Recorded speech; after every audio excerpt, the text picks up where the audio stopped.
నమస్కారం ఫ్రెండ్స్. మనము సాధారణంగా కొన్ని విషయాలు తెలుసుకోవడానికి ఇబ్బంది పడుతూ ఉంటాం.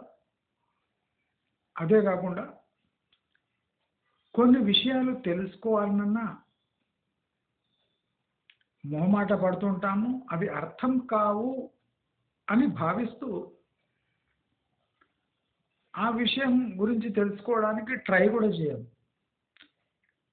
మన భావన ఏముంటుందంటే ఇలాంటి ఎకనామిక్ టర్మ్స్తోని మనకేం పని,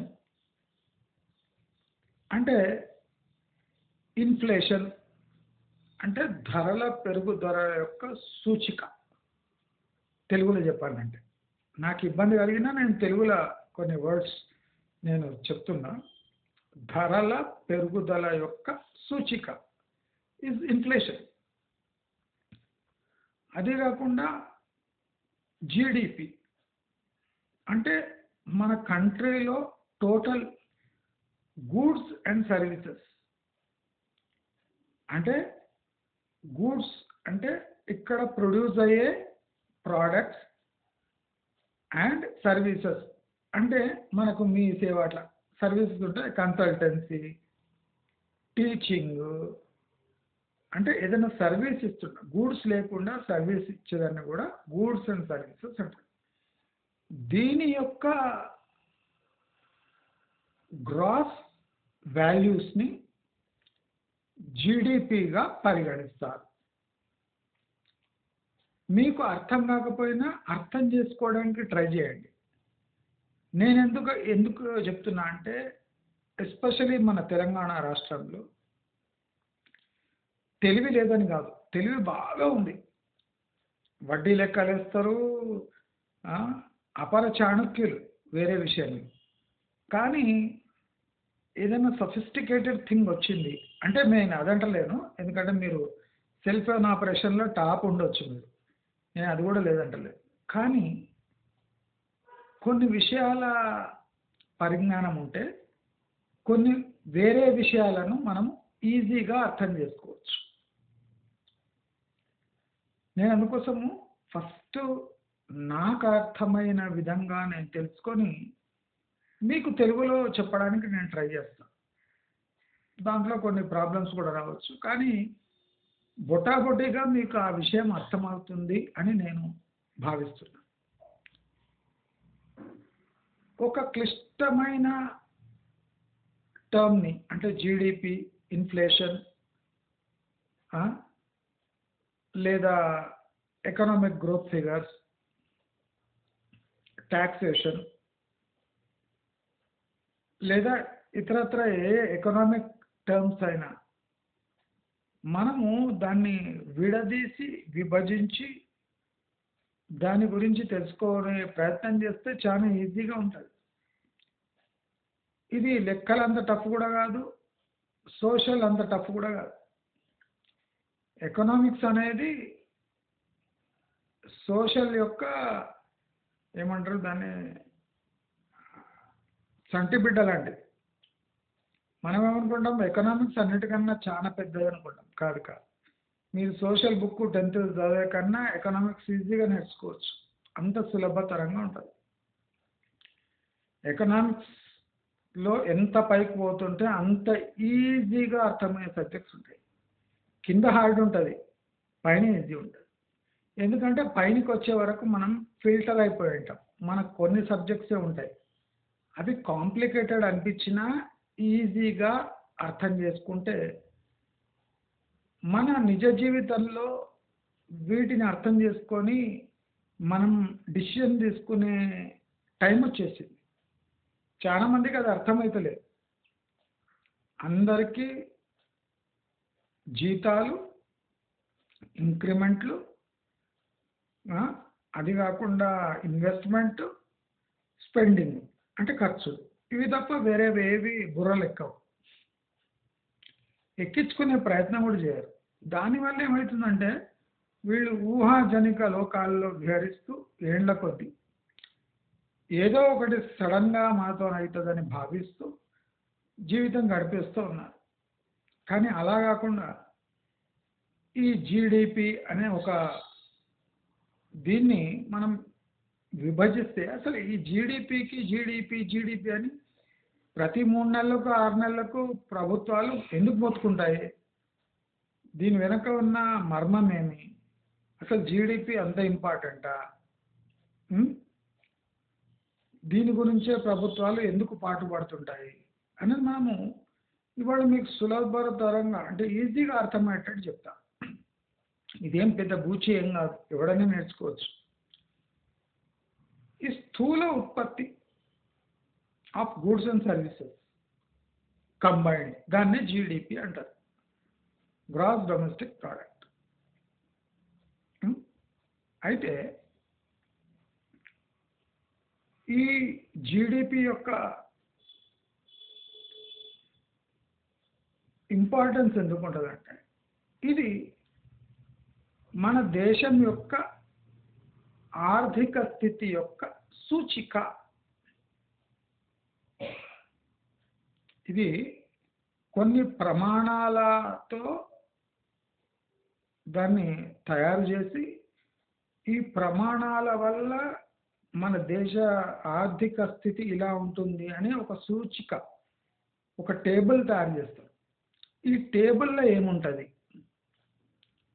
మనం ఆలోచిస్తే దీంట్లో దేశంలో తయారయ్యే ప్రతి ఉత్పాదన అంటే ఉత్పత్తి, సర్వీసెస్ అన్నిటి కలిపి అసలు యావరేజ్ మన దేశంలో ఇవి ఎంత వాల్యూతో అమ్ముడుపోతున్నాయి అనే సారమే జీడిపిలో ఉంటుంది. అంటే ఇది డైరెక్ట్గా మన జీవితాలతో ముడిపడి ఉన్న విషయం అని 99.5% జనాలకు తెలియదు. తెలియక వాళ్ళు ఉద్యోగాలు, అవకాశాలు, చదువులు అని బయటి పై దాంట్లో పడిపోయి లోపల కోర్ జీడిపి ఫిగర్స్ అసలు దేశం ఎలా వెళుతుంది. చాలా మంది అంటారు దేశం ఎలా వెళ్తే మనకేంది, మన తిప్పలు కూటి తిప్పాలే కదా అనుకుంటారు. కాదండి, కూటి తిప్పాలకు మనం పుట్టలేదు. కూటి తిప్పలు ఎలాగన్నా తీర్చుకోవచ్చు. ఇప్పుడు మనకు కావాల్సింది మన దేశంలో జరుగుతున్న పరిణామాలకు మన జీవన ప్రమాణాలకు ఏమన్నా లింక్ ఉందా, ఇది చాలా ఇంపార్టెంట్. మిగతాది పక్కకు పెట్టండి. ఇప్పుడు మన భారతదేశపు జీడిపి 7.5%, 7.5 నుంచి 5.2, 5.4% వచ్చి పడ్డది.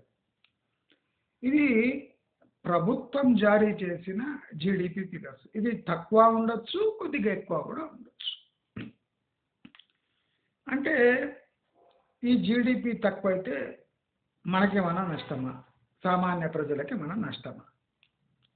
తప్పకుండా నష్టం ఉంటుంది. ఇది దేన్ని సూచిస్తుంది? Average sales of all goods and services total value సూచిస్తుంది. అది పడిపోయింది అంటే దాన్ని ఏం సూచిస్తుంది అంటే ఉద్యోగాలు తక్కువయ్యాయి, దానివల్ల ఇన్కమ్స్ తక్కువయ్యాయి. ఇన్కమ్స్ తక్కువ కావటం వల్ల స్పెండింగ్ తక్కువైంది, అంటే ఖర్చులు తక్కువయ్యాయి. ఖర్చులు తక్కువ కావటం వల్ల డిమాండ్ తగ్గింది. డిమాండ్ తగ్గడం వల్ల ఉత్పత్తులు చేయటం ఆపేశారు, సేల్స్ అవ్వటం లేదు. అర్థమైందా మీకు? దీని సారం ఇది. లాస్ట్కి ఏమంటే మనకు జీడిపి చూడంగానే ఇది ఒక పెద్ద ఫిగర్. దాన్ని మెల్లగా దాన్ని రిఫైన్ చేసుకుంటూ పోతే మన దేశ ఆర్థిక స్థితి ఎలా ఉందో మనం ఈజీగా అంచనా వేయచ్చు. ఇప్పుడు జీడిపి 5.2, 5.4కి వచ్చింది అంటే 2% కదా అనుకుంటారు. ఈ 2% పెరగడానికి కొన్ని కంట్రీస్కి, కొన్ని దేశాలకు 6-7 సంవత్సరాలు పడుతుంది. మనము ఒక 3-6 నెలల్లో ఈ స్థాయికి వచ్చేసినాం. అంటే ఏదో భయంకరమైన లోటుపాటు మన దేశంలో జరుగుతుంది. ఇప్పుడు మన హైదరాబాద్ రియల్ ఎస్టేట్లో జరిగినట్టు మొత్తం ఫేకే, దాని డేటా కూడా ఫేకే. ఇప్పుడు కేసీఆర్ ఫేక్లో నంబర్ 1 కదా. మనం ఇన్నాళ్ళు ఆ ఫేక్ డేటా చూసి చప్పట్లు కొట్టుకున్నాం. సగటు తెలంగాణ వాసి ఆదాయం 3 లక్షలట. అంటే సుమారు 28,000 అని అర్థం. అంత ఉందా మీకు? ఉం? సగటు తెలంగాణ వాసి యొక్క జీతం అని కేసీఆర్ దెబ్బలు దాచుకున్నాం. అందుకోసం తన్ని ఫార్మర్స్లో కూర్చోబెట్టి, అంటే ఒక ఫేక్ ఫిగర్ని 9 ఏళ్ల దాకా మనం మోసాం.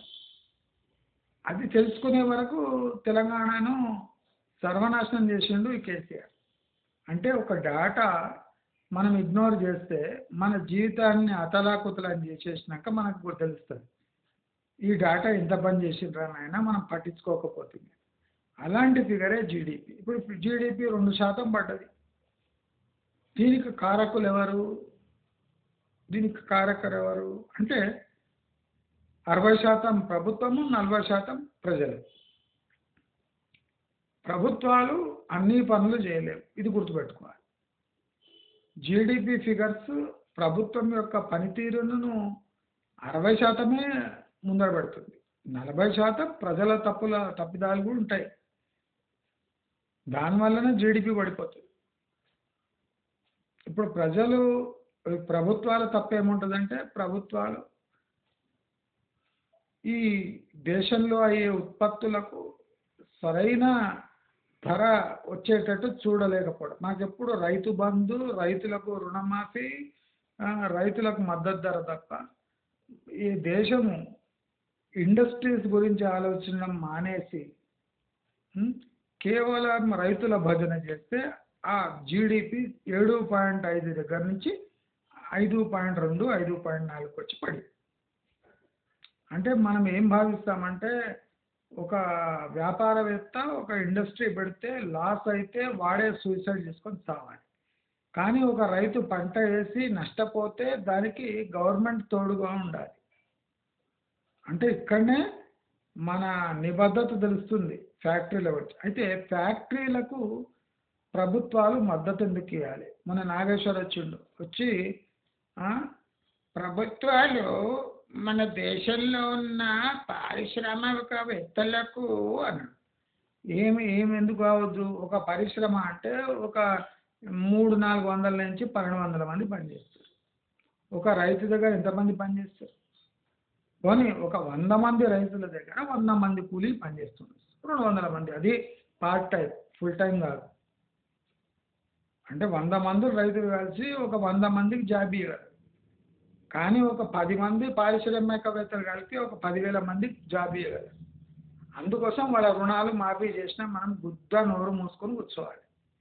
ప్రొఫెసర్ నాగేశ్వర్ అని తెలిసినా, అపోజిషన్ పార్టీ వాళ్ళు అన్నీ తెలిసినా మొత్తుకుంటుంటారు. వాళ్లకు రుణమాఫీ ఎందుకు చేసిండ్రు? మన రైతులకు ఉత్తపుండానికి తిని ఎరుగుతారు కదా, వీళ్ళకి రుణమాఫీ చేసినప్పుడు పారిశ్రామికవేత్తలకు ఎందుకు చేయొద్దు? నిద్రలేని రాత్రులు ట్యాక్సులు కట్టడము, వేల మంది ఎంప్లాయీస్లను మేపడము, ఒడిదుడుకులు వస్తుంటాయి మార్కెట్లో, అన్సోల్డ్ స్టాక్ ఉంటుంది, టైంపై రుణాలు కట్టాలి, వడ్డీలు కట్టాలి. అది కాకుండా ఇన్కమ్ ట్యాక్స్ రేట్స్ ఉంటాయి, సేల్స్ ట్యాక్స్ ప్రాబ్లం ఉంటుంది, అకౌంటింగ్ ప్రాబ్లం ఉంటుంది.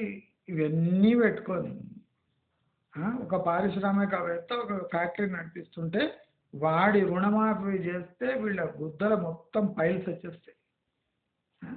నాగేశ్వరరావు కూడా పైల్స్ వచ్చినాయి. నేను చూసిన. మాఫీ ఎందుకు చేస్తారంటే, మరి నీవెంతమంది పెట్టుకున్నావు? నాగేశ్వరరావు పని మనిషి పెట్టుకోకుండా తానే బాసన తోముతాడు ఇంట్లో. అంటే ఈయన ఒక చిన్న పని మనిషిని కూడా పెట్టుకోడు. భార్యకు బాధ అవుతుందని బాసనలు తోముతాడట. ఇటువంటి ఆయన వచ్చి పారిశ్రామికవేత్తల మీద ఏడుస్తున్నాడు. ఇది ఎంతవరకు న్యాయం? మనం అందరూ ఆలోచిస్తాం. అంటే ఇవన్నీ మనం తెలుసుకుంటే అసలు ప్రొఫెసర్ నాగేశ్వర్ ఏం మాట్లాడుతుండో మనకు అర్థమవుతుంది. లేకపోతే ఆయననే ఫాలో చేస్తాం. అర్థమైందా? ముందు చూపు లేని నాగేశ్వర్ని ఫాలో చేసి మన స్థాయి ఇంకా దిగజార్చుకుంటాం. అంతే తప్ప మనం చేసింది ఏం లేదు. అదే కాకుండా ఇప్పుడు మనం చూస్తే జీడిపి ఫిగర్స్ ఇట్లా ఉన్నాయి అంటే దీనికి మూల కారణం ఏమి అంటే స్థూల ఉత్పత్తుల ఉత్పత్తి తగ్గింది అంటే డిమాండ్ లేదు అని. డిమాండ్ ఎందుకు లేదు? ఉద్యోగాలు సరిగా లేవు, జీతాలు లేవు. ఆ! ఉద్యోగాలు, జీతాలు లేకపోతే స్పెండ్ చేసే ఎబిలిటీ జనాల దగ్గర లేదు. అందుకోసం ఖర్చులు తక్కువైనాయి. ఖర్చులు తక్కువ కాంగానే ఉత్పత్తుల డిమాండ్ తగ్గంగానే ఉత్పత్తులు తగ్గించేసాం. దానివల్ల జీడీపీ సీదా కిందికొచ్చింది 2 పాయింట్లు. 2 పాయింట్లు అంటే 2000 పాయింట్ల కిందొచ్చినట్టు లెక్క. చాలా మందికి 2 పాయింట్లే కాదనుకుంటారు. 2 పాయింట్లు అంటే అట్లా కాదు. ఈ సినిమా టికెట్లు కాదు ఇవి. ఇవి 2 పాయింట్లు వచ్చినాయంటే 2000 పాయింట్ల కిందొచ్చినట్టు. ఒక కంట్రీ ఒక 6 సంవత్సరాలు, మామూలు కంట్రీ అయితే ఒక 6 సంవత్సరాలు వెనక పోయినట్టే. అంటే ఇప్పటిదిప్పుడు ఏదైనా దిద్దుబాటు చర్యలు తీసుకున్నా మళ్ళీ గాడిలోకి రావడానికి 2 సంవత్సరాలు పడుతుంది మన అటువంటి దేశానికి. అయితే మనం మోదీ మాట్లాడే 3 ట్రిలియన్ ఎకానమీ, 5 ట్రిలియన్ ఎకానమీ అనేది మన దేశంలో పుడుతున్న, తింటున్న జనాభా సంఖ్య బాగా ఉంది. సంపాదిస్తున్న, ట్యాక్స్ కడుతున్న జనాభా క్షీణిస్తూ ఉంది. అంటే దేశం పురోగతి చెందినట్ట, అధోగతి పాలైనట్ట మీరే నిర్ణయించుకోవాలి. అంటే ఒక దేశాన్ని ఒక ఎక్స్పోర్ట్ ఉంటుంది. ఫర్ ఎగ్జాంపుల్ మనం వేరే దేశాలకు ఎక్స్పోర్ట్ చేస్తాం, అక్కడి నుంచి ఫారిన్ కరెన్సీ వస్తుంది. ఎక్స్పోర్ట్స్ తగ్గిపోయి ఇంపోర్ట్స్ పెరిగిపోతే ఆ దేశం అంటే గ్లోబల్ ఫారంలో లేదా ప్రపంచ స్థాయిలో దిగజారుతున్నట్టు లెక్క. మన దేశం గట్టిగా ఉన్నట్టు ఎందుకు బిల్డప్ ఇస్తుందంటే ఇక్కడ 140 కోటి పాపులేషను లోపలే తినేస్తుంది. ఏం ఉత్పత్తులు అయితేనే అవి మన దేశాలనే తినేస్తున్నాయి. అంటే మనకు ఫారెన్ ఎక్స్చేంజ్ రాకుండా డొమెస్టిక్ మనీ బాగా సర్క్యులేట్ అవుతుంది. దాని కారణంగా జీడిపి మొత్తం పడిపోయింది. అయితే ఈ జీడిపి పడ్డందుకు మన ప్రభుత్వం ఏమైనా దిద్దుబాటు చర్యలు చేపడితే కూడా ఒక 2-3 సంవత్సరాలు పడుతుంది. అంటే మనం ఒకటి గుర్తుపెట్టుకోవాలి, మనం 2-3 సంవత్సరాల వరకు మన దగ్గర ఉన్న డబ్బుతో జాగ్రత్త పడాలి. ఇప్పుడు మన హైదరాబాద్లో ఉన్నట్టు రియల్ ఎస్టేట్ భూమి వచ్చింది. కోచిలో 5 రూపాయలు లేవు. మనమేమో ఒక స్థాయిలో ఉంటున్నాం. మన గోచిలో 5 రూపాయలు లేవు. మనము రియల్ ఎస్టేట్ గురించే మాట్లాడుతున్నాం ఇప్పుడు. దాని స్థాయి ఏంది, అసలు ఇంత పెరిగింది ఎందుకు అని ప్రశ్నించే తత్వం చచ్చిపోయింది. ఎందుకంటే అవగాహన లేని సబ్జెక్ట్ గురించి మనం మాట్లాడలేము కాబట్టి నోరు గుద్ద మూసుకొని ఎవడు ఏం చెప్పినా, కేసీఆర్ గారు ఏం చెప్పినా తిడతారు. కేటీఆర్ గారు మన బ్రిటిష్ ఇంగ్లీష్లో అమెరికన్ యాక్సెంట్లో మాట్లాడడం చూసిండ్రా, మన ఇండస్ట్రీ మినిస్టర్ ఇంగ్లీష్లో ఎలా మాట్లాడుతుంది, మనకి ఇంతకీ సంతోషపడుతుంది. రేపు కవిత ABCDZ అని చెప్పగానే చూసిండ్రా కేసీఆర్ బిడ్డ A to Z వరకు ఇంగ్లీష్లో అనర్గళంగా చెప్పేసింది. కవిత A to Z చెప్తే దాంట్లో అనర్గళమైన ఇంగ్లీష్ ఏముంటుంది అంటే మనం అంటే బికార్చోటు కాదమ్మా. వాడు జిప్పు తీసి మూత్రం పోసినా చూసినావా జలధార ఎలా వస్తుందో బయట. అపర భగీరథుడు కేసీఆర్ అపర భగీరథుడు కాదు, జిప్పు తీసి మూత్రం పోస్తుంది అంతే. దాంట్లో సగం ఆల్కహాలే ఉంటుంది. అంటే మన అండర్స్టాండింగ్ స్టాండర్డ్స్ అట్లా ఏడ్చినాయి. అపర భగీరథుడు దేన్ని అనాలే, ఉత్సవోసుడు దేన్ని అనాలే మనకు తెలుస్తలేదు కనుక. నేను చెప్పేది తలుచుకుంది ఏమంటే మనము ఈ జీడిపి ఫిగర్స్, ఇన్ఫ్లేషను అంటే ధరల పెరుగుదల యొక్క సూచి, ఇవన్నీ మన జీవితంతో డైరెక్ట్గా ముడిపడి ఉన్నాయి. ఇప్పుడు ప్రభుత్వం కింద పోయి సడన్గా ఇంట్రెస్ట్ రేట్ తగ్గించింది అంటే బ్యాంకులు ఇచ్చే వడ్డీని తగ్గియంగానే బ్యాంకులో ఉన్న డబ్బంతా బయట ఖర్చుకు వచ్చేస్తాయి. మంచిదే కదా, ఖర్చు పెట్టే డబ్బు వస్తుంది కదా అంటే ఖర్చు పెడితే ఇన్ఫ్లేషన్ పెరిగిపోతుంది. అంటే ధరలు పెరుగుతాయి. ఎవరికి చేతికి వచ్చి డబ్బు వచ్చిందంటే అది ఖర్చు పెట్టడం స్టార్ట్ చేస్తాడు. ఏ రేటు అంటే ఆ రేటుకి కొంటాడు. అప్పుడు ఇన్ఫ్లేషన్ పెరుగుతుంది. ఇన్ఫ్లేషన్ పెరగగానే ఏమవుతుంది, మన యావరేజ్ ఆదాయంలో మనం సేవ్ చేసుకునే అమౌంట్ తగ్గుతుంది. సేవ్ చేసుకునే అమౌంట్ తగ్గగానే ఏమవుతుంది, మనం నెక్స్ట్ మంత్ ఖర్చు చేయడం దాంట్లో మనకు శక్తి ఉండదు. శక్తి లేని కారణంగా ఏమవుతుంది, మళ్ళీ జీడిపి పడుతుంది.